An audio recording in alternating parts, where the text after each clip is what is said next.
Hello everybody, welcome back to my channel. My name is Queenie for those who don't know me. Hopefully I don't look irritated because I just filmed and I wasn't recording. Yeah. When this video gets out to you, it gets out to you, child. I'm doing my best, okay? So I'm reviewing Love is Blind Season 2, Episode 5. Before I get into it, please make sure to like this video, subscribe and hit the bell, and leave a comment down below. I am so mad that the tea about spleen dropped after I had already pre-filmed everything. So I wasn't filming like every single day. I had just filmed everything in one day and then posted it later. Spleen had a baby spleen on the way while filming the show? I mean, now I'm glad things didn't work out between him and, what's that girl name? I want to call her Charisma so bad because there's this one South African singer named Charisma and she looks just like her. Anyways, I'm glad things didn't work out with him and let's call it Charisma for now, because your baby mama's out here exposing you for filth, honey, filth. It doesn't look good for you, spleen. Moving on to this episode, we are seeing everybody go on these dates together. I don't know what it is about Billy and Ashley. I'm just not seeing it for them. It's not even that I don't see it for them. It's just they're a couple that would make me feel, you know? Like if they were around, I'd just be like, oh, do they really gotta come out with us? Like, I don't know. Something about them is very unsettling for me and I can't put my finger on it. I'm not quite sure what it is. But anyways, they seem to be having a great time. So if you like it, I love it. One couple I actually do like seeing is Megan and Kieran. Now, they are trying to build on trust. She's been through a lot in the past. And so he's really trying to show up for her. It's going to take a lot for me to build the trust with you. It's one thing I suppose I was mindful of. So I've always struggled in my own relationships. I've seen my mum go through men, obviously, not being the best towards her. I've just been terrified of being in a situation like hers. I get that. I want to believe in it, but because this man was in a 7-year relationship and claims that he had never really felt that really deep feeling of love for that lady, I'm just here Anyways, I think he's showing up well for Megan so far. She does say that it's not only her past relationships that bother her, it's also the experiences that her mother had gone through. She had been dogged plenty of times by plenty of men, and so having witnessed that really, did a number on her. Kieran is willing to, see things through, except for the fact that she hasn't yet said, I love you. He had hoped that she would reciprocate once he said it, but he says as long as it's said before the wedding, he'll be okay with that. Now, I want to know how far before the wedding. Because if it's the day before, girl, that would be insane. But also, you are the same man who stuck around with that lady for a long time. Wasted that lady's time, so. Anyways, I'm joking. At least she's being honest. It's better you not say I love you if you're not there yet than say it and not mean it and then have to backtrack. Sarover and Cal talk about past relationships, and he says the reason why he only dated Caucasian women in the past is because of his environment. Now, I also grew up in a predominantly white environment, so I don't know what you're talking about, Cal. What is he talking about? Let's be so for real. Just say that it's your type. If that's your type, that's your type. It's okay. And this goes beyond Cal. The only problem that people really tend to have when people bring up this type thing is when you go and speak down on another type of person to justify what your type is. If you're like, oh yeah, well, I go for white women because, the brown girls, they're always this and they're, nobody asked for that. If your type is simply white women, okay, cool. You might still get some backlash for it, but whatever. Now, my issue that I have with him is the fact that he knew that she was Indian and he knew that that wasn't his typical type and he still said it as blunt as he did.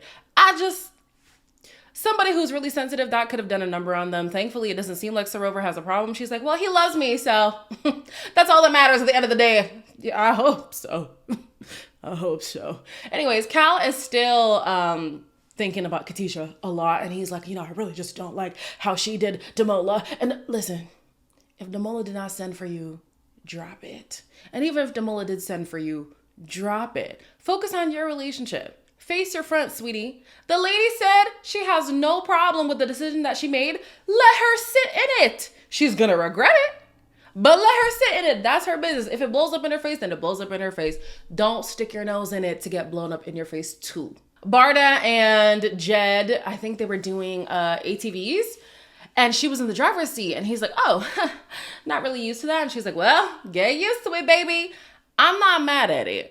But when they talk after the fact, it seems like this is going to be a point of contention for a while for them. How did you find me driving today? It's nice for me to like show you a little bit of like other side of me. Yeah. To let me take the lead. I don't know, it's not that I wouldn't like you to. I'd like to care for my woman, make sure she's all right, and it's just, I'm not built that way. When you take in consideration Barda's history, it does make sense why she is so headstrong. She's had to fend for herself a lot of the time. She had to step up at a really young age to support her family. So being this hyper independent person isn't something that's surprising at all. Where she loses me is when she says, I like things to be done my way. I don't think there's anything wrong with being independent, like feeling like you constantly have to look out for yourself, but you're going to be a headache if you're going into a marriage feeling like things have to be done your way and there's really no leeway about that. I don't know, Barda. I think you gotta work on that a little bit. Now, I do understand Jed feeling like, yo, I'm trying to be this kind of man in our relationship. I'm trying to show up. But he should also understand that it is going to take a lot of time for her to adjust. You know, I wanted for a second to say that he might have a savior complex, but I don't think he does, especially when he's like, our cultures are similar and stuff like that. And when they were having that conversation about culture, I was thinking then, well, Barda should know that his perspective is likely going to be that, you know, the man should be the head of the home, like primary breadwinner, protector, provider, all of that stuff. And the fact that it's not really clicking for her and she's remaining headstrong is interesting to me. I am with an African man, most African countries have that same mentality of like, man is head of the house. It would be weird for me to then be confused why that would be the position that my man wants to take in our relationship. At some point, you're gonna have to do a give and take thing. They're gonna have to learn how to share the responsibility. If she can't fully relinquish that control, there are women online crying on TikTok because their man is weaponizing incompetence. Well, your man actually wants to be provider, protector, you know, girl, he wants to be there with you. He wants to take care of you. He wants it to rely on him. Except, I also wonder what it's going to take for Barda to trust him. I can imagine whatever relationship history that she has on top of the way that she's primed to be because of her life experiences, how that makes it hard for her to just trust. But I think maybe that's something that she could have been working on before coming on the show. It's funny how I was watching this one British content creator, I forget his name, but he was saying how a lot of these people go into the pods without resolving their relationship issues and they think that Love is Blind is going to fix things. Maybe if you went on something like Married at First Sight, which is also very dangerous, especially the American version, because those marriages are legally binding, but at least they have professionals. At least they have people who can weigh in and help you throughout your relationship. Love is Blind, you're kind of on your own. You know what I'm saying? So if you have these problems going into the show, they're probably going to be emphasized. So the couples meet up and they're talking about what they can expect re-entering the real world. And Javan says that even if things don't end in marriage for him and Katisha, it's not the end of their story. You know, I'm always confused when couples do this. Granted, Love is Blind is very intense. So to go from not knowing somebody to be married in a matter of weeks is insane. I totally understand. But to already have the impression that like, oh, we'll just date afterwards. Oh, our story's not over. Like, what was even the point? Go and date. Like, there's opportunities to date people on the outside. You did not have to come on the show to do that. That's number one. Number two, I think it was Billy who was like, I don't think I could see myself going back to dating because it's regression. We've worked so hard to see if we can be a married couple just to go back to being boyfriend and girlfriend after being engaged. No. Which couples have been able to not cross the threshold of marriage, but still be together to this day? Who? Not in a damn but. It sounds to me like he's prepping for a breakup, but because Katisha is in alignment with that, she's got whatever's coming to her. Let's be completely honest. Kieran weighs in and he says that he's a little bit, you know, antsy about the fact that Megan hasn't said she loves him. Javan says that he and Katisha haven't said I love you, and for him, he requires more time together. He needs them to experience more things before they can say that with full assurance. I hear that. I can't be mad at that, honestly. Just looking at my own relationship, like when he said he loved me, I was like, let me just examine the situation a little bit more. Let me scope the scene out before I reciprocate that. So I do get that. But something about it being Javan, it just, it seems very sketchy to me. On top of that, too, they could have just left the pods being a dating couple. They did not have to, well, he did not have to propose. They did not have to make it seem like they were going to see through this whole engagement thing. Like, just go out and date. And then when you fall in love with each other, then come back to get engaged. He then goes on to say that the first few days living with Katisha made him a little bit uncomfortable. The first couple of days, it was weird. We need more time. We need more experiences together. I'm hoping that within that those time few frame. weeks, I'll feel comfortable and to make that next step. How did you feel this way one day? Then That's literally what I asked her. I'm not a man who cares about people's opinions, to be honest. A lot of the boys, they're questioning the whole Demola thing, and I get that. I want to know what she said to him to give him confidence. Not this man trying to make it seem like he's now annoyed with Katisha and he needs to get down to the bottom of why, you know, the switch up was so crazy. She must have been giving him something. Don't start. Don't start.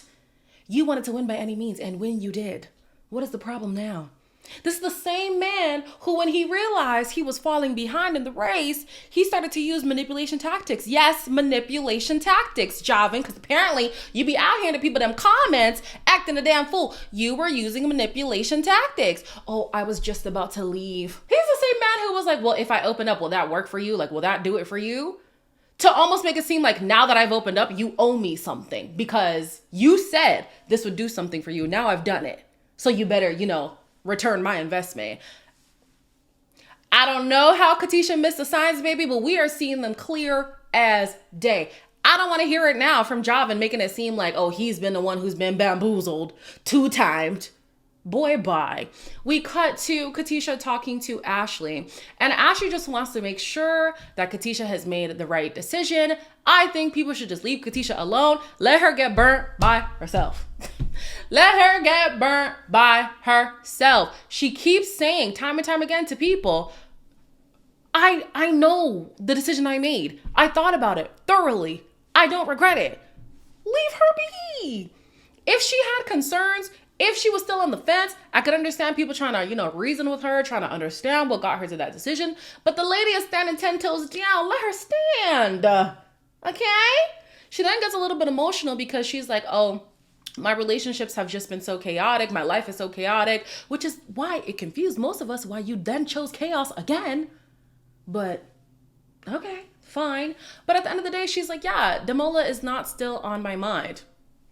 I find that hard to believe, but she said it. Katisha and Javan then have a little debrief, which I don't know how to feel about it. So I'm going to ask you guys for your opinion, right? So she's breaking down how the conversation went between her and Ashley, right? And he concludes, oh, so she made you cry. And she is like, yes, she did.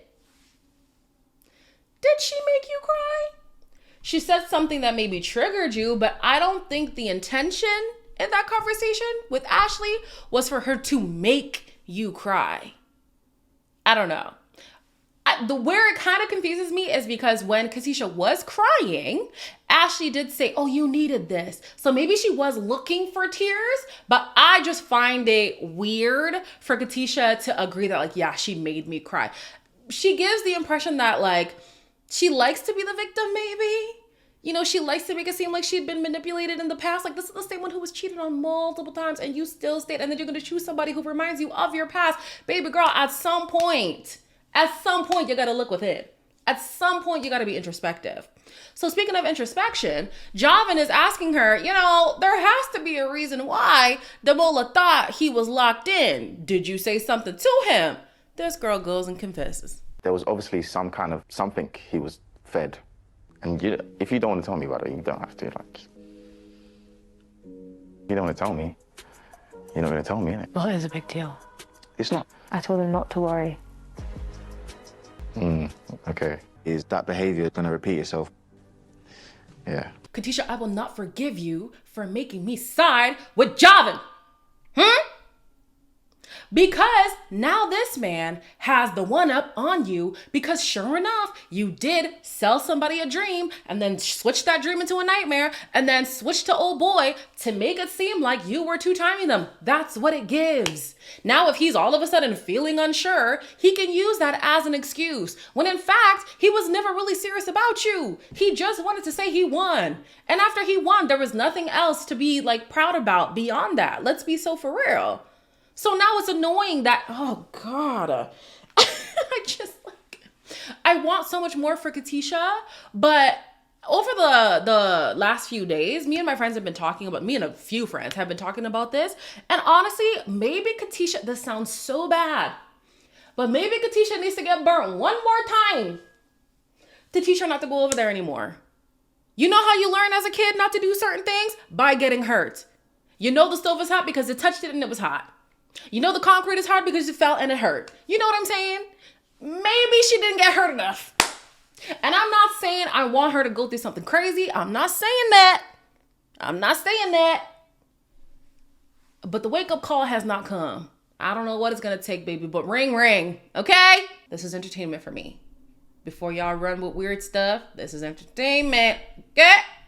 Thank you. The episode ends with Billy and Ashley kind of tense about meeting her dad. This would be the first time that she's introduced anybody to her father. So there is, high stakes here.